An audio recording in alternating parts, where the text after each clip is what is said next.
CM Revanth Reddy నిన్న భువనగిరిలో మాట్లాడిన మాటలతోనే కాంగ్రెస్ ఓటమి ఖాయమైందన్నారు మాజీ మంత్రి జగదీష్ రెడ్డి.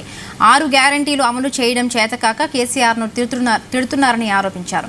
రాష్ట్రంలో కాంగ్రెస్ ప్రభుత్వం ఏర్పడి 4 నెలలు అవుతున్నా పరిపాలన గాడిలో పడలేదన్నారు. తెలంగాణ ఉద్యమకారులు ఎవరో ద్రోహులెవరో ప్రజలకు తెలుసునని హెచ్చరించారు.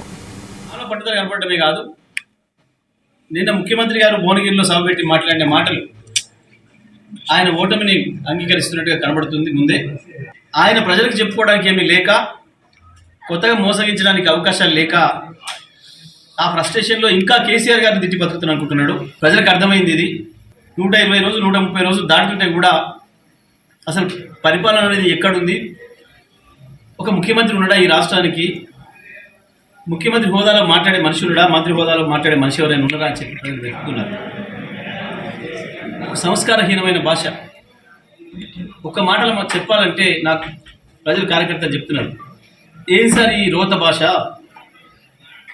రేవంత్ రెడ్డి మాట్లాడే రోత మాటలు ఏంది అసలు? ఇది ప్రజలకు అక్కరైన ఏమైనా ఉన్నాయా? దీంట్లో రాజకీయ పార్టీలుగా విమర్శ చేయవచ్చు.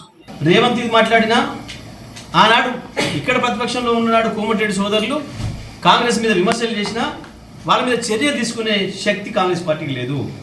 ఒక బలహీనమైన నాయకుడు రాహుల్ గాంధీ అక్కడ ఉన్నాడు కాబట్టి ఇట్లాంటి విలన్లందరూ కూడా పైకి లేస్తున్నారు. అప్పుడప్పుడు విలన్లు పైకి రావడమే సహజమైన విషయం. ఇవాళ ఇక్కడ కూడా ఆ రాహుల్ వీక్నెస్ను ఉపయోగించుకొని విలన్లు ఇవాళ పరుపుచ్చిండ్రు. ఇది తాత్కాలికమే.